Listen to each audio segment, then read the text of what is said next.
La semana pasada premiaron este podcast, Diseño y Diáspora, desde Parsons New School, la escuela de diseño con mejor reputación de Estados Unidos. Por este premio, el podcast es parte de la exhibición Good Interventions, Buenas Intervenciones. Es la tercera vez que una organización de este país premia el podcast y estamos muy contentos. A la vez, no puedo no prestar atención al hecho que este podcast tiene la mayoría de su contenido en castellano y nos premian en Estados Unidos. Nunca nos premiaron en un país hispanohablante. Cada país hispanohablante tiene sus premios de diseño nacionales a los que no podemos entrar por ser un podcast que cruza fronteras. Por suerte, hay países con miradas amplias que promueven el intercambio sin fronteras, por lo menos en cuestiones de diseño. Dedicamos este premio a todos los que están diseñando por la apertura, el diálogo y el intercambio. A la entrevistada de hoy la quería entrevistar hace mucho, la conozco porque trabaja con Paula Sokolowski. Sabía sobre su trabajo y me interesaba mucho, y acá estamos las dos sentadas charlando.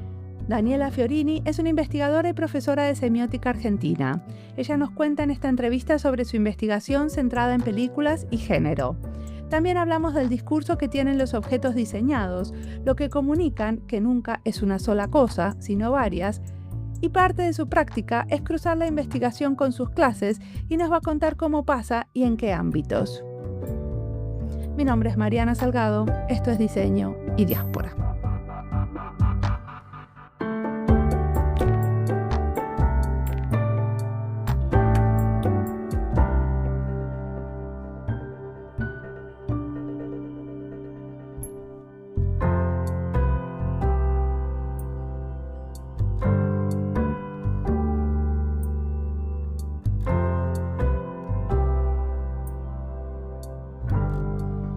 Soy Daniela Fiorini, soy licenciada en Ciencias de la Comunicación, también estudié cine, soy magíster en Estudios Interdisciplinarios de la Subjetividad por la Facultad de Filosofía y Letras y estoy terminando mi doctorado en Diseño en Ciencias Sociales. O sea, te estoy contando todo un recorrido por distintos lugares. ¿Y qué te llevó al diseño? Y mi formación, que es social, que es humanística, se contrapone con que mi espacio laboral desde hace 28 años es el diseño, es la FADU, es la Facultad de Arquitectura, Diseño y Urbanismo. Y creo que entré ahí básicamente por casualidad, creo que podría haber entrado en otro lugar. Y durante muchos años me sentía, durante los primeros 10 años de mi trabajo ahí, yo siempre aclaraba, bueno, yo soy diseñadora, bueno, yo no soy de acá. Y ahora que ya estoy por cumplir 30 años de esta institución y en otras, llegué a pensar que soy parte también del campo del diseño, pero eso fue un proceso largo, que al principio me sentía que tenía que pedir muchas disculpas. Claro. Y decime, ¿qué estás investigando en tu doctorado? Y bueno, yo en realidad publiqué un libro para mi maestría, ¿sí? Donde empecé a trabajar o a cruzar temas que yo ya trabajaba de análisis del discurso con temas de género. O sea, yo me empecé como a conectar con estas, digamos, estudios de género. En 2009 los conocí, no conocía eso. Eso es parte de lo interesante de cuando haces un posgrado, que te das cuenta que cada 10 años cambió toda la agenda de temas académicos. Y bueno, ahí empecé a trabajar, como yo siempre trabajaba, temas de diseño audiovisual, de cine, y ahora también trabajo eso. Y en el libro como que había una pregunta que a mí me intrigaba, ¿sí? Que tenía que ver con, bueno, ¿qué es un audiovisual feminista? ¿No? Que también yo puedo hacer extensivo al diseño, como, bueno, ¿y qué es un diseño feminista? Y había algo que se usaba mucho y se sigue usando ahora en ese momento, que es un test, seguro lo conoces, que es el test de Bechdel, de Alison Bechdel. Es de una historietista que en 1985 se preguntó, bueno, ¿qué es un cómic feminista? ¿Qué es una película feminista? Y ella planteó un cuestionario, ¿no? Como para determinar el feminismo, ¿no? De una película o de un cómic, o bueno, podría ser también de una novela. Y en ese cuestionario lo que ella se preguntaba era si había dos mujeres, y si esas dos mujeres de qué hablaban, y si no hablaban de hombres, entonces eso era una narrativa feminista.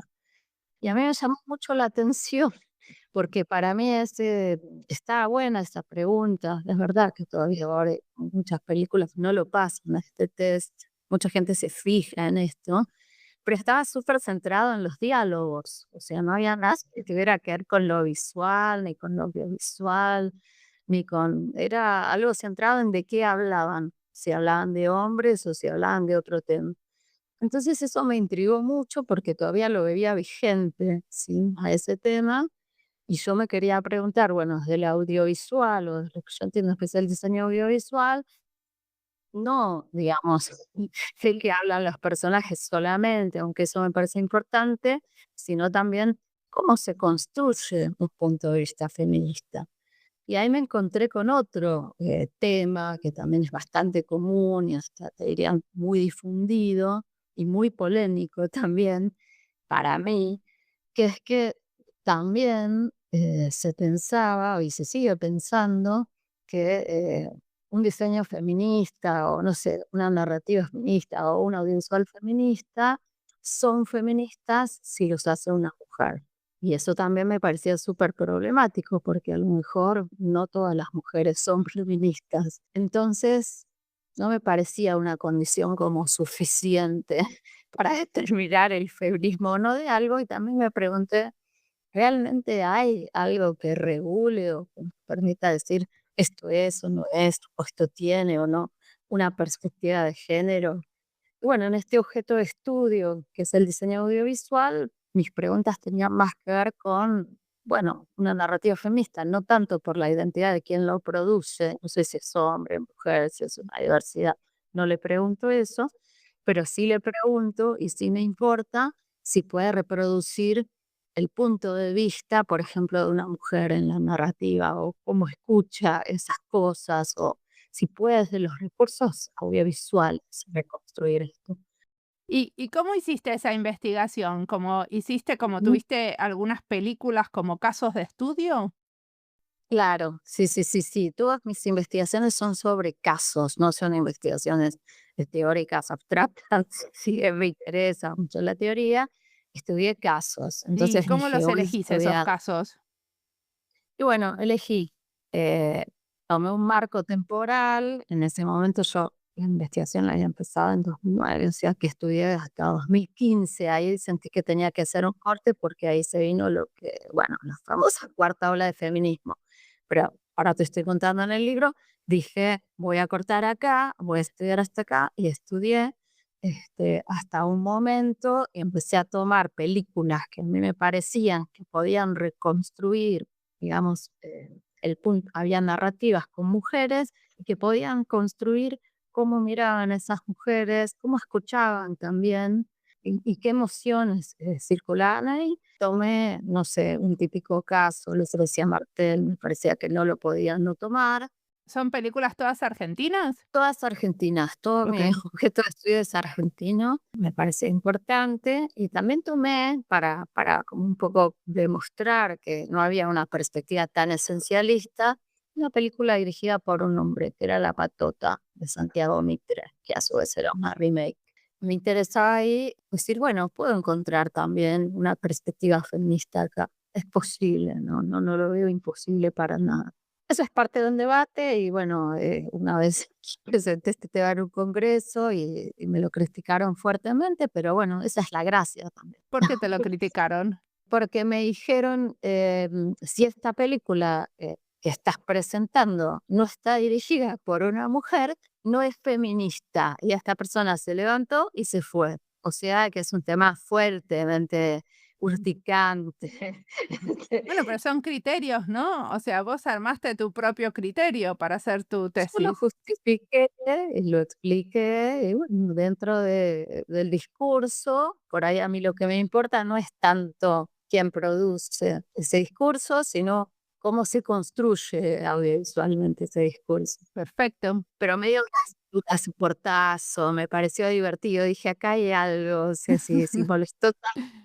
Aparte está bueno hacer investigación que moleste, ¿no? Porque lo peor que te puede pasar por una investigación es que nadie le dé bola y nadie la lea y nadie le interese. Claro, que sea súper aburrida, entonces no me quería el claro, ni que me aburriera a mí, ni que aburriera a otros, y sí, bueno, por ahí sí, obvio que alguien se puede sentir ofendido, pues tocaste temas de género, u otros también, que no. Decime, hace 30 años que enseñas a diseñadoras y diseñadoras sobre semiótica. ¿Por qué los diseñadores tenemos que aprender sobre semiótica? Ujú. Bueno, ahí yo hay algo en lo que estoy muy tranquila, en esta materia, yo soy titular de 2 materias en FADO, una que se llamaba semiología y ahora se llama análisis de discurso visual. Y estoy súper contenta porque eso es electiva, o sea, la gente la puede elegir. Entonces, cada vez tengo más alumnos y está bueno porque la eligen, o sea, no los tengo que obligar a estudiar eso y eso me encanta, porque eso es como una materia más del final de la carrera y ellos entienden que necesitan formarse en eso, ¿sí? ¿Pero qué le dirías a alguien que no sabe si vale la pena esta materia o no? Materia o no elegirla, no importa mi materia, te digo en general porque yo creo que es importante la semiótica y el análisis del discurso, ¿sí? Eh, no sé cómo es la formación en otros lugares, pero en la universidad, en la FADO, en la UBA, la formación en diseño obviamente que es buenísimo, eso desde ya. Pero hay un tema que me parece que se da un poco por sentado, que es el tema de la comunicación. Por ejemplo, todas las carreras piensan que tienen que tener muchos niveles de historia, ¿no? Por ejemplo, arquitectura, no sé, 3 o 4 niveles de historia, diseño industrial, vos lo conoces muy bien, tiene muchísima historia, pero ninguna de esas 2 carreras tiene una materia de comunicación. No consideran que sea algo importante en la formación. Recién ahora entró semiología del CBC, pero hace pocos años. Y tengo también pocos estudiantes de arquitectura y de diseño industrial. O sea que hay cierto imaginario donde supuestamente todo el área del diseño, que por ejemplo tiene que ver con lo objetual, aparentemente no sería tan importante la comunicación o la semiótica o la dimensión de, bueno, cómo significan los objetos, ¿no? Y eso es algo que a mí me interesaría como repensar que hay que volver a pensarlo, porque me parece que el discurso atraviesa un montón todos los objetos diseñados, también de la vida cotidiana, ¿sí? Y que por fuera de ese discurso incluso es difícil, hay una dimensión que nos estamos perdiendo, ¿no? Si no analizamos el discurso. También cuando digo el discurso estoy pensando en algo que siento que siempre cuesta, que siempre me cuesta mucho a los diseñadores que están aprendiendo trabajar esto, que es el tema de a quién está dirigido el diseño, quién es el destinatario, qué imagen tienen de ese destinatario, cómo se lo representan. Y a veces se lo representan como un receptor, como alguien bastante pasivo, o a veces se lo representan como un usuario, ¿sí? Como un usuario, por ejemplo, de los objetos, o el diseño gráfico, o el diseño de indumentaria, pero no tienen como una formación muy compleja en entender todos los distintos tipos y niveles de sentido que puede haber y de tipos de relaciones que puede haber entre el diseñador y el usuario. A veces hay un equívoco, yo también trato de desarmar un poco ese equívoco, que es que a veces se piensa mucho en las intenciones del diseñador, como si lo que importa en el diseño es qué quiere comunicar el diseñador. Y me parece importante tratar de mirarlos de otro lugar. O sea, lo importante es que cómo le da sentido el usuario, cómo le da sentido el destinatario al diseño, no qué intentó hacer el diseñador, Bueno, y ¿no? que eso, o sea, y que entender a esa persona te puede dar carne para diseñar, ¿no?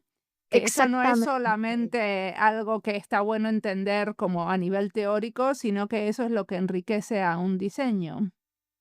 Eso enriquece a un diseño, eso enriquece a un diseñador, tal vez correrse de qué quiere hacer y empezar a mirar cómo el otro le da sentido a eso, cómo lo usa.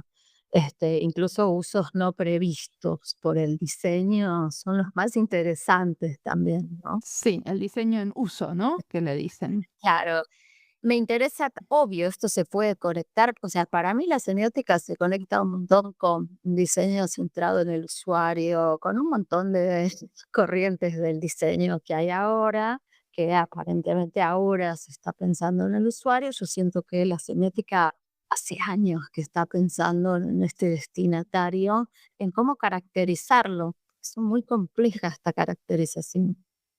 Cuantas más herramientas tengas, mejor vas a diseñar, ¿Y qué si querés que herramientas nos da la semiótica? Y las herramientas nos dan un montón de herramientas. Primero, hay algo importante para mí en la semiótica, que es tratar de como de problematizar la idea de que hay un solo sentido, ¿sí? Muchas veces el diseñador te dice, bueno, esta pieza tiene un solo significado, este color tiene un solo significado, esta tipografía tiene un solo significado, ¿sí? Parece que primero hay que tratar de destruir un poco esa idea, y esa es una enseñanza muy fuerte de la semiótica, que es que las interpretaciones son infinitas, ¿sí? Trabajamos en un mundo de interpretaciones infinitas. ¿Se pueden restringir esas interpretaciones? Sí, pero no se pueden restringir a una sola. Entonces, trabajar en el mundo de la polisemia. ¿Qué es la polisemia? Aceptar esos millones de sentidos que tienen las imágenes y trabajar a favor de eso, como no pelearse con eso. Eso la semiótica siempre lo entendió, esta idea de que no hay un sentido fijo. Sí, eso a veces puede ser como, o los alumnos lo viven como problemático, porque me dicen, bueno, me gustaría como cerrar el sentido, quiero que se entienda una sola cosa. Eso es imposible. Se pueden restringir los sentidos y hay muchas operaciones que el diseño puede hacer, pero digamos, hay que partir de la base de esta como polisemia, esta polifonía, como esta infinitud del sentido. Cuando el otro entiende algo que vos no crees que entienda, no es un error, no es un equívoco, es parte constitutiva de esa comunicación. Eso la semiótica siempre lo entendió. ¿Qué herramienta me parece interesante? ¿Qué herramienta los alumnos me dicen, esto nos sirve? Bueno, la idea de pensar, digamos, todo el sentido orientado hacia el usuario, como que la figura clave de la comunicación es este destinatario, este usuario. La semiótica tiene muchas herramientas para pensar estas relaciones, ¿sí? ¿Quién es el diseñador? ¿Quién es el usuario? ¿Quién produce el diseño? ¿Cómo es la relación entre este diseñador y este usuario? ¿Qué tipos de relaciones hay? Si son más distantes, si son más lejanas, las puede categorizar, ¿sí? Y Sí. eso me parece interesante. Te puede categorizar, por ejemplo, servir para categorizar un espacio, cómo son las relaciones en un espacio entre el diseñador y el usuario, cómo se regula esta distancia. Son muy importantes estas relaciones, y son relaciones más pedagógicas, donde el diseñador se coloca en un lugar como que tiene un saber y el usuario no sabe nada, y cómo le transmite ese saber, o lo contrario, si son relaciones más cómplices, donde el diseñador presupone que el usuario ya sabe de qué va ese trayecto o ese recorrido, ¿no? Todo eso está estudiado, digamos, no es una taxonomía, pero es parte de objeto de estudio de la semiótica y del análisis del discurso, cómo los sujetos se apropian de estos objetos del diseño. Muy bien, quería pasar a otro tema, porque trabajas en un archivo, que el tema de los archivos a mí me fascina. ¿Cómo Ujú. se llama el archivo? Bueno, esto en realidad nosotros es un trabajo teórico sobre un archivo, ¿no? No es que trabajamos en un espacio archivo, trabajamos en el Instituto de Arte Americano, no sé si lo conoces. No. Bueno, es un espacio dentro de FADU de investigación, ¿sí? Dentro de este espacio tenemos un grupo con Griselda Flechler, que lo dirige ella, y yo soy la codirectora, que se llama AGA. Estudiamos historia, archivo, género y afectos. Este es como nuestro objeto de estudio. Esta investigación la empezamos el año pasado.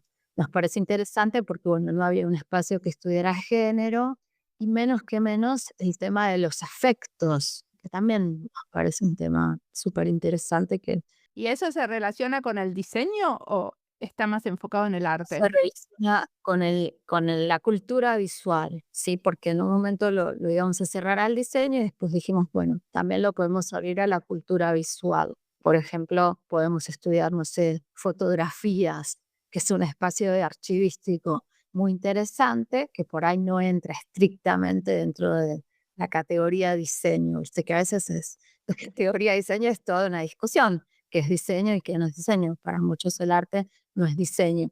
No queríamos cerrar tampoco. Igual si te cuento los 4 proyectos de archivos que estamos investigando ahora, los 4 tienen relación con el diseño, ¿sí? ¿Tienen alguno de estos 4 donde están investigando los archivos orales y los archivos de historia de diseño? ¿Los archivos de Eh, podcast, por ejemplo?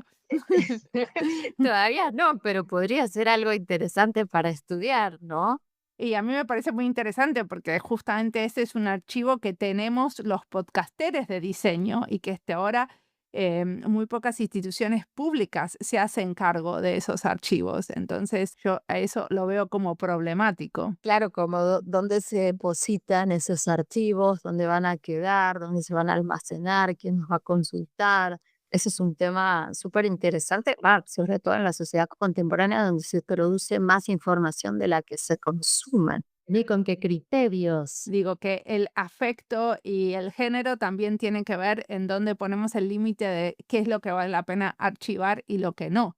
Exactamente, y sí, ese me parece que es un tema crucial, sí, para pensar el tema de los archivos, sí.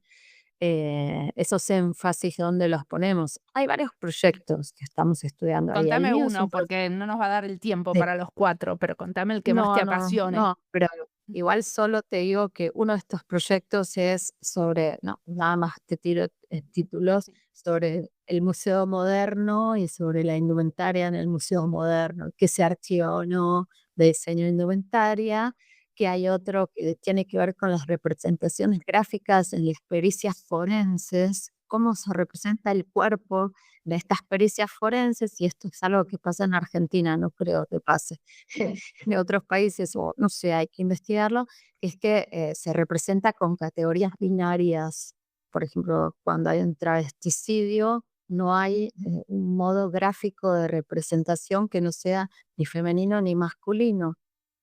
O sea que ese es un área de vacancia muy interesante para el diseño. Después otro de los proyectos transcurre o investiga espacios arquitectónicos y cómo circula la afectividad en estos espacios.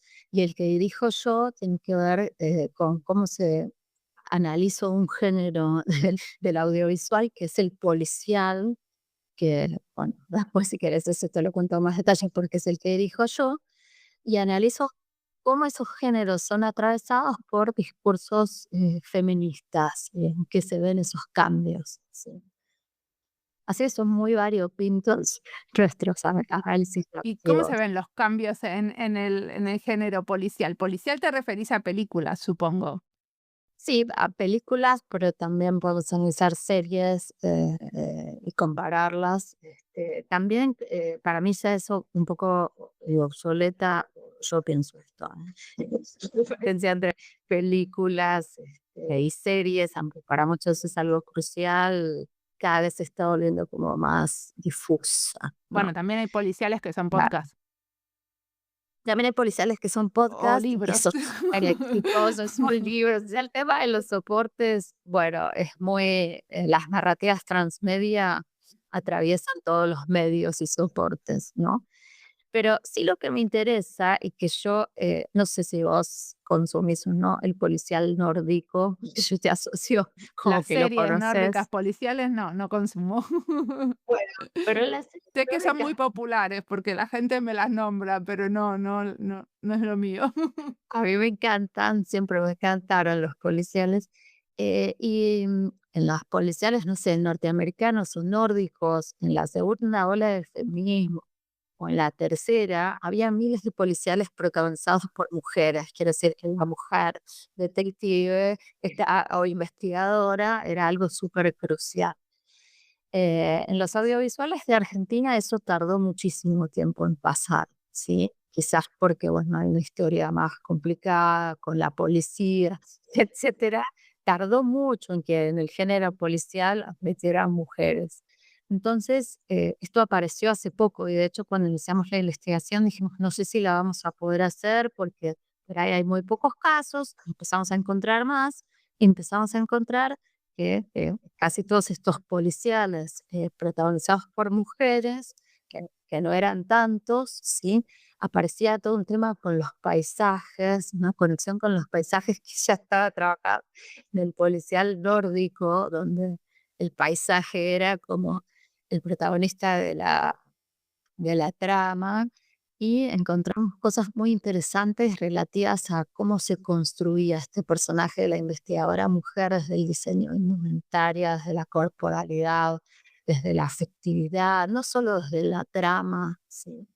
Y que también entraban como muy en, no sé, en tela de juicio o se difuminaban un poco categorías que antes estaban muy fijas, ¿sí? Como que antes en los policiales la mujer siempre era como o la víctima o la femme fatal. Y eso fue cambiando y de maneras bastante interesantes. Y ese es un efecto, ¿sí?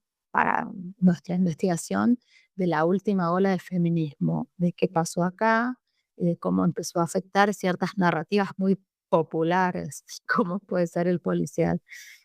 Perfecto. Y, y sobre, por ejemplo, cuando vos haces estas investigaciones en los archivos, ¿también las llevas a las clases? Sí, sí, nos parece interesante, digamos, cruzar la investigación con las clases y después también es importante que se difundan, porque, digamos, no, me parece que no hay nada peor que una investigación que queda como restringida a espacios académicos y que no se difunden en otras instancias, en otros espacios. La idea es que sí, tenemos como todo un programa de difusión, de hacer charlas, de que se conozca más, ¿no? No tiene que haber fronteras para mí tan rígidas entre la academia y la sociedad, al revés. Tiene que ser muy fluido, me parece. ¿Pero están explorando nuevos formatos para esa difusión o los formatos son charlas? No, los formatos pueden ser charlas, pero digo, por eso lo que me decís del podcast es súper interesante, porque de repente la gente que escucha un podcast no es la misma que la que va a charlas. Me parece que hay que ir a eventos, que no solo la gente tiene que ir a la universidad, sino que nosotros también tenemos que ir a otros espacios, como que, no sé, puede haber distintos formatos que estamos pensando, todavía estamos investigando, todavía no estamos difundiendo, pero sí estamos pensando maneras distintas de difundir, eso seguro.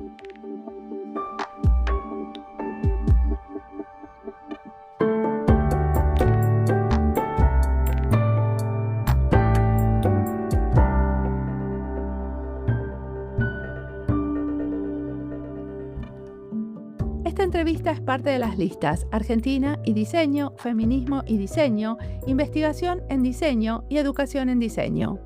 Las listas las encuentran en nuestra página web, en la sección de recomendados, en Spotify y en YouTube. Y si estás buscando algo y no lo encontrás, siempre te puedes comunicar conmigo.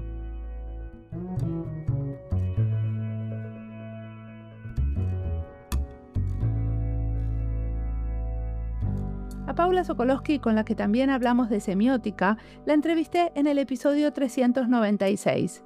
Ella nos explica por qué vale la pena estudiar semiótica y nos cuenta sus experimentos como educadora en diseño usando diferentes formatos.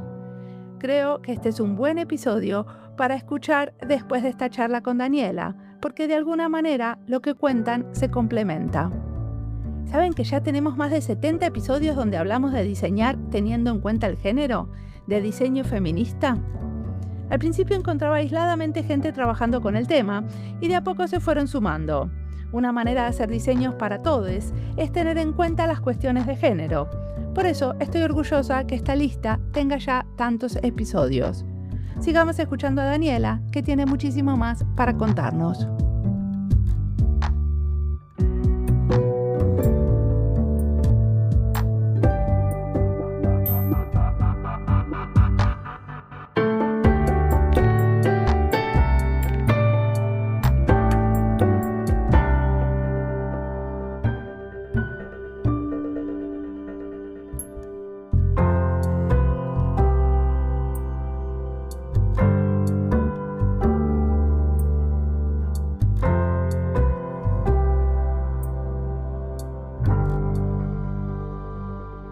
¿Qué cosas te inspiran? ¿Qué cosas lees, escuchás, mirás? ¿Qué querés recomendar?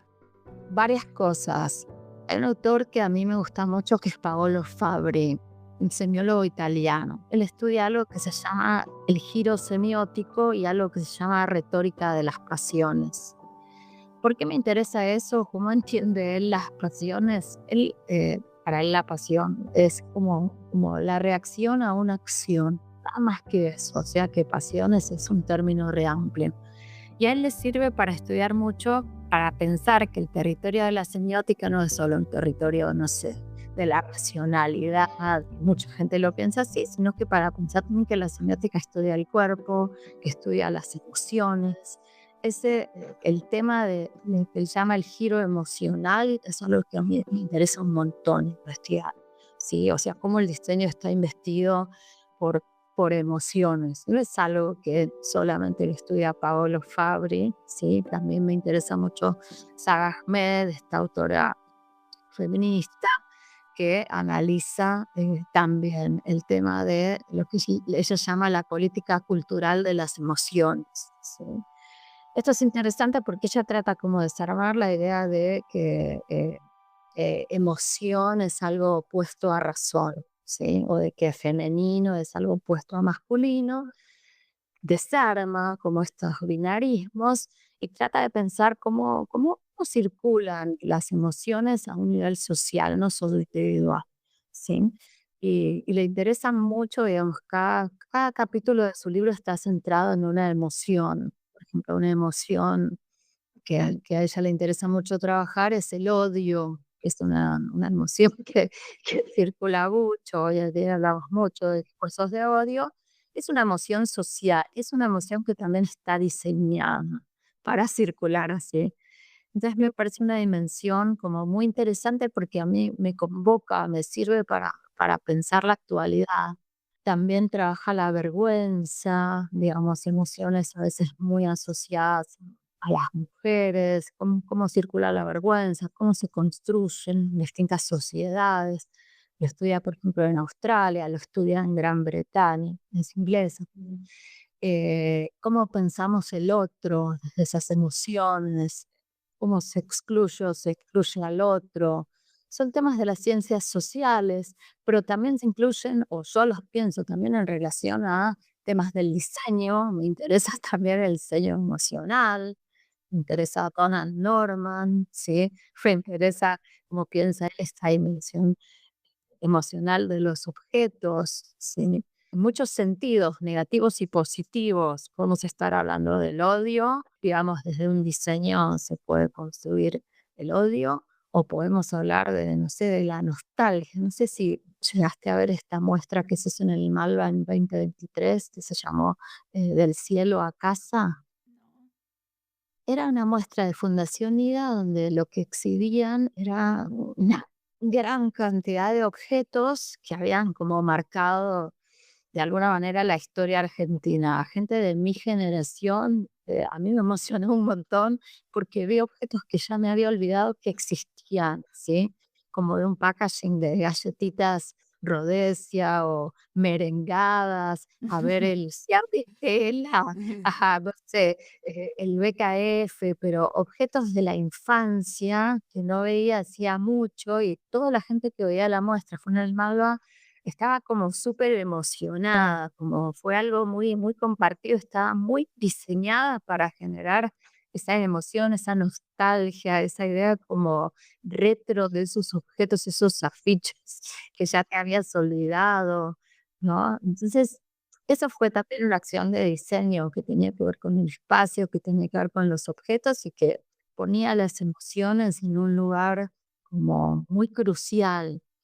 Después el año pasado también yo di una charla en la Fundación IDA me convocaron para hablar del tema de diseño y felicidad.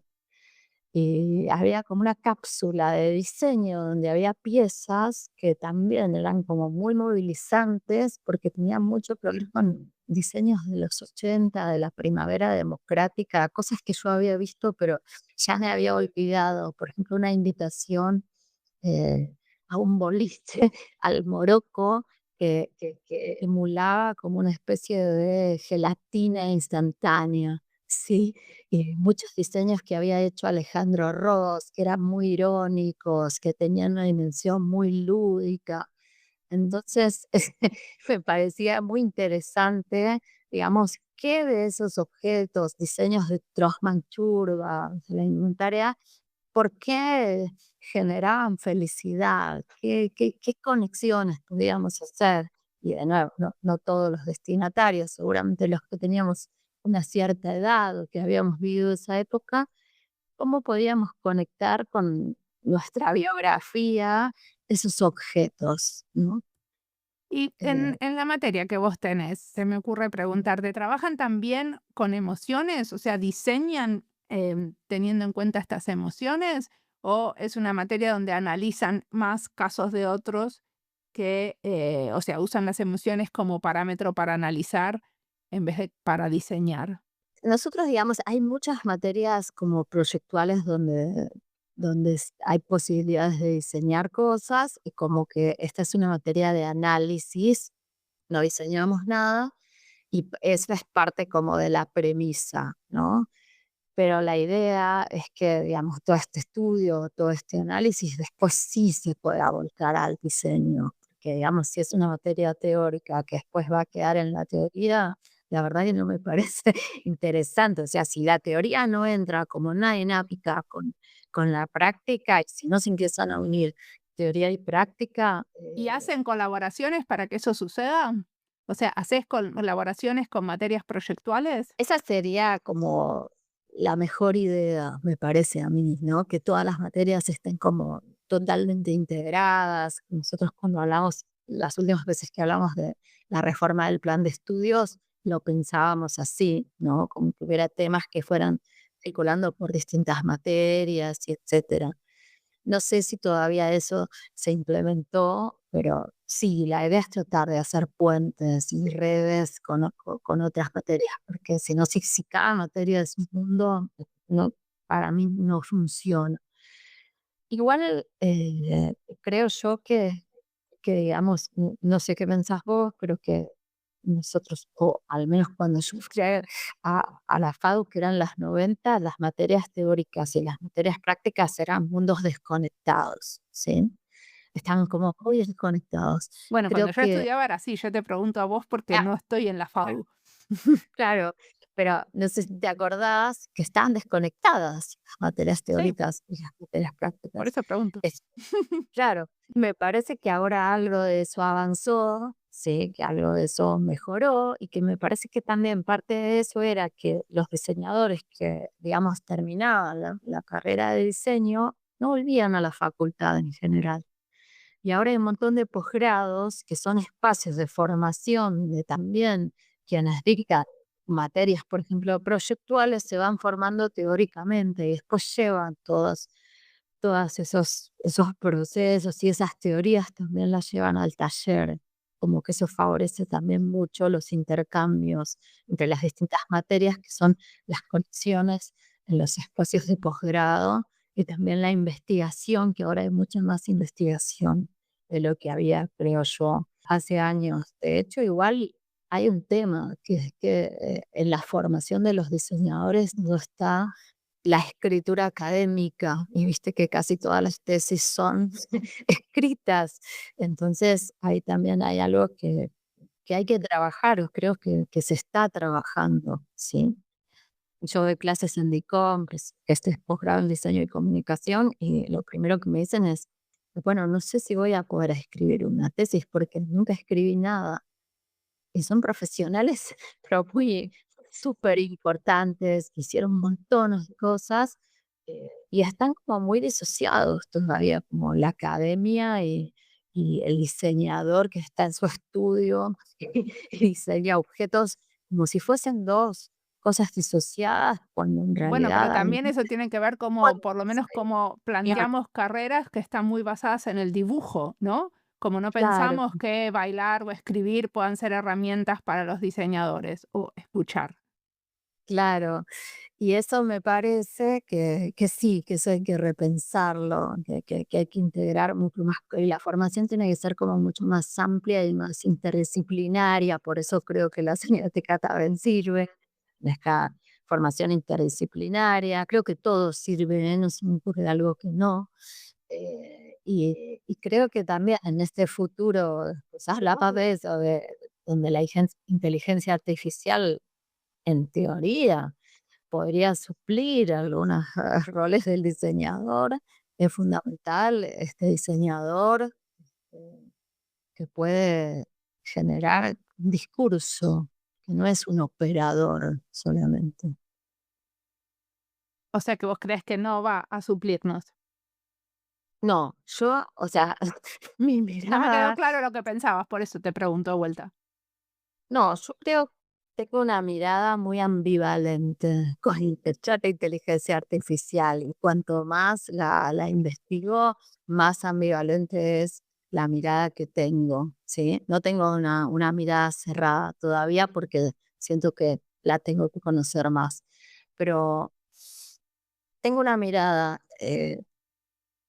la miro con inquietud a veces porque siento que puede reemplazar por tareas. Bueno, yo trabajo en la teoría, en la producción de teoría, y veo problemático pensar la producción de teoría de cero basándose en inteligencia artificial, porque si hacer una tesis con inteligencia artificial es algo que lo veo como raro. Sí.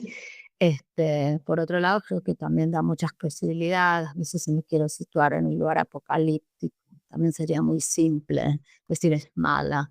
Sí, creo que es algo complejo. Eh, Creo que tiene posibilidades, también me genera inquietud. A veces la veo de manera apocalíptica. Siento que estoy muy dividida con respecto a ese tema. No tengo una una respuesta Muy bien. cerrada. Y esto me lleva muy a la última pregunta, que es, ¿y en el futuro, hacia dónde te parece que va tu propia práctica? Mi práctica, cómo me imagino yo la investigación o la teoría o la semiótica o su relación con el diseño o todo eso. Todo Ujú. eso, que se Ahí sí voy a retomar esta autora que mencionaba, que es Sarah Ahmed, que ella se imagina el futuro y dice estos dos términos. Dice, lo veo con una inquietud esperanzada o con una esperanza inquieta, ¿sí? Como toma las dos cosas, ¿sí?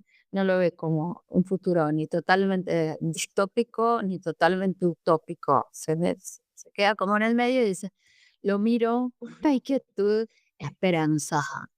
A mí los aspectos que me dan inquietud del futuro sí tienen que ver con un presente que lo veo como medio desorganizado, desordenado, y, digamos, lo veo con ciertos problemas con respecto a tecnologías que siento que nos superan en algún sentido. Y ahí sí me imagino un futuro del estilo Terminator, donde las máquinas dominan el mundo. ¿Y cuál es el futuro que te gustaría que vaya, no? ¿Hacia Claro, dónde? el futuro que me gustaría, y esa es la parte esperanzada, tiene que ver eh, con el feminismo y con una idea que esta historiadora del arte feminista que es Griselda Pollock llama la futuridad. Y ella llama la futuridad a, digamos, todas las potencialidades que el futuro nos da con respecto a, bueno, nuevas preguntas que nos podemos hacer. Yo viví la cuarta ola del feminismo como con mucho entusiasmo. Esa ola quizás ahora. ¿Qué es la cuarta ola del feminismo? La cuarta ola del feminismo es algo debatido, hay gente que dice que no existió, pero bueno, quienes creen que existen, creen que es un momento de mucha expansión del feminismo que empezó en 2015, ¿sí? Que por ahí tuvo su culminación en 2018, que algunos piensan que se inició en el sur global y que después llegó al norte global y otros piensan que empezó en el norte. Sea como sea, en ese momento el feminismo se hizo masivo, se hizo global. Algunos piensan que ahora hay un retroceso de esa ola, porque la propia metáfora de la ola ya habla de avances y retrocesos. Y eso pasó siempre, pasó con las sufragistas en el siglo XIX, pasó en la década del 60, con la segunda ola del feminismo, siempre hay avances y retrocesos. Supuestamente ahora estamos en un momento de retroceso, pero bueno, la dinámica de la ola implica que va a volver a haber, digamos, otro momento de mucha efervescencia. Y espero con esperanza ese momento, ¿sí? Lo que no entiendo es qué caracteriza a esta cuarta ola del feminismo.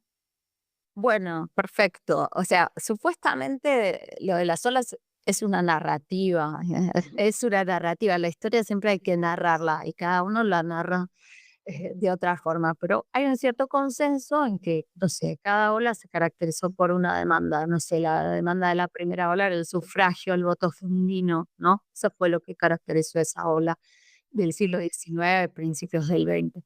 La segunda ola, en la década del 60, tenía una demanda que tenía que ver con los derechos civiles. Bueno, en Estados Unidos eso fue de la mano de algunas conquistas como el aborto. En Argentina eso no pasó, tal vez esa ola se dio de otra manera. Hubo también sus demandas, logradas o no.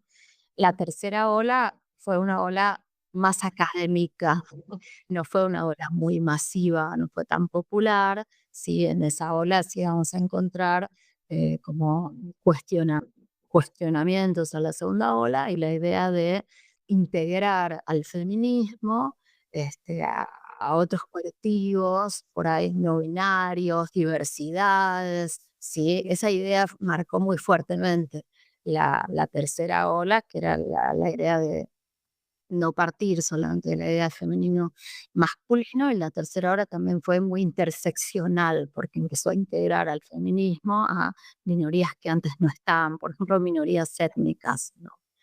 Eso fue interesante, pero una crítica fue que esa tercera ola no estaba en la calle, que estaba en la academia.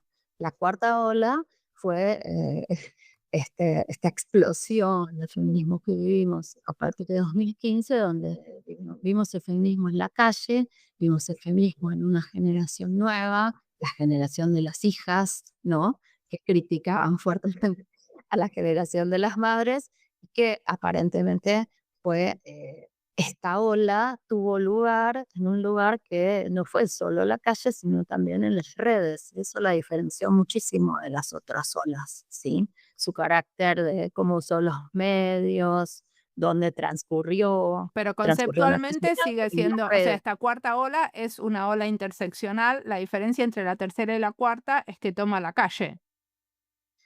Es que toma la calle, es que toma las redes, todavía la estamos debatiendo, la cuarta ola, ¿sí? Algunos dicen que las diferencias de la cuarta ola también son, yo creo que también puede ser interseccional, no digo que no, pero también hubo muchas exclusiones. Por ejemplo, la cuarta ola excluyó a generaciones de la generación de la tercera ola, hubo muchas peleas, hubo conflictos, nunca hubo algo unificado, siempre hubo heterogeneidad, ¿sí?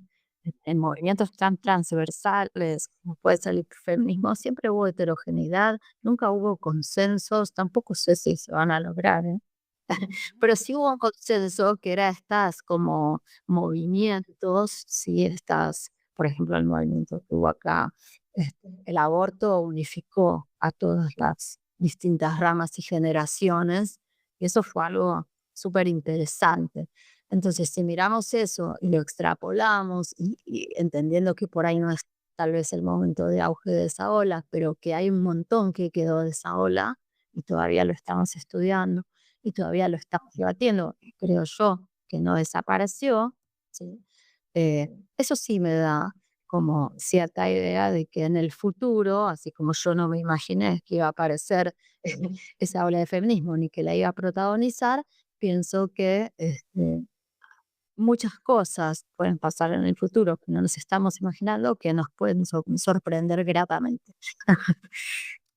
Muy bien. ¿Y qué le recomendás a una diseñadora joven que acaba de terminar su carrera? Ya un posgrado. Ya un posgrado porque siento que en el grado hay muchas cuestiones que no realmente no se alcanzan a ver. Yo creo que la urgencia en el grado es como la proyectualidad, ¿sí? Y es que cuando uno se sitúa como en un espacio donde dice, bueno, ya terminé esto, ya lo entendí, bueno, ya sé cómo funciona, ya sé cómo diseñar, ahí hay todo un espacio muy interesante de reflexión y de pensamiento, que por ahí el espacio para hacerlo es más el posgrado que el grado. El grado tiene muchas urgencias, hay que tapar como demasiados baches. Sí, es como cuando empezás a entender de qué va la cosa, terminó la carrera. No sé si tuviste un poco esa sensación. Em, sí, bueno, lo que terminas entendiendo depende cuándo hiciste la carrera, ¿no? Pero lo que terminas Claro, aprendiendo es el hacer con las manos, ¿no? total. Sí, pero por lo menos en la carrera de diseño industrial en los 90 el grado de reflexión era muy bajo. Claro, claro, pero digo, por ahí podemos sumar un montón de reflexión y todo, pero el espacio del grado no lo puedes expandir infinitamente, pues si no se alarga mucho la carrera. Si vos empezás a meter montones de Bueno, materias. a veces no es cuestión de meter, sino de sacar. Claro, claro, el tema es cómo armar todo ese entretejido, ¿no? Quizás no es sacar nada, sino sumar, como sumarle como capas de profundidad a la formación. Pero sí, yo ya no entiendo como la educación como sin la interdisciplina, la verdad no me la puedo imaginar. Eso también así me imagino el futuro interdisciplinario. Buenísimo, muchas gracias por la entrevista. No, pues muchas gracias a vos por invitarme, la verdad que me encanta tu podcast. Voy a pensar el tema del acción y el podcast. Me dejaste. Quiero influenciar la agenda.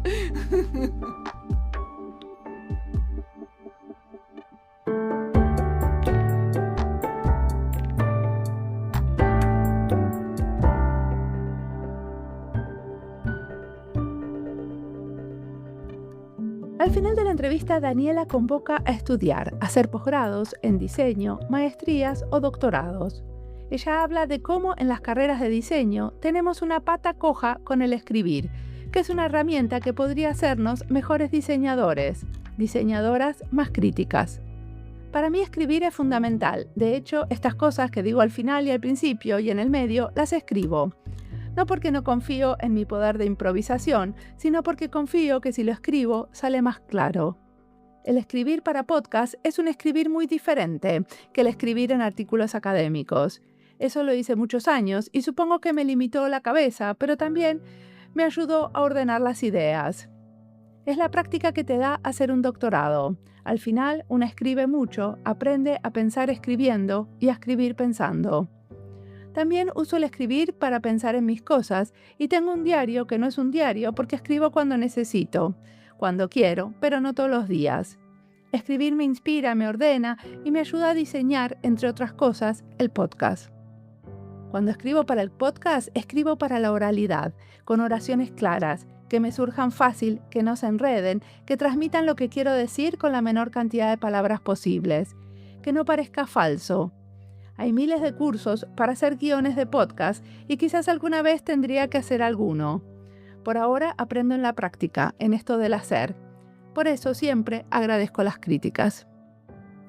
Muchas gracias por escuchar ahora. Pongámonos a escribir un rato.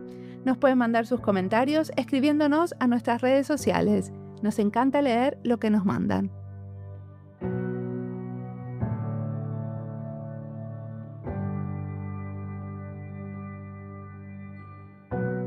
Como siempre, la música del podcast es de Antonio Zimmerman. El diseño de sonido es de Andy Fechi. Este podcast está publicado con licencia creativa común con atribuciones. Esto fue Diseño y Diáspora. Pueden seguirnos en nuestras redes sociales en YouTube, Instagram, LinkedIn y Blue Sky o visitar nuestra página web diseñoydiaspora.org. No olviden recomendarnos y recomendar nuestros libros. Nos escuchamos en la próxima.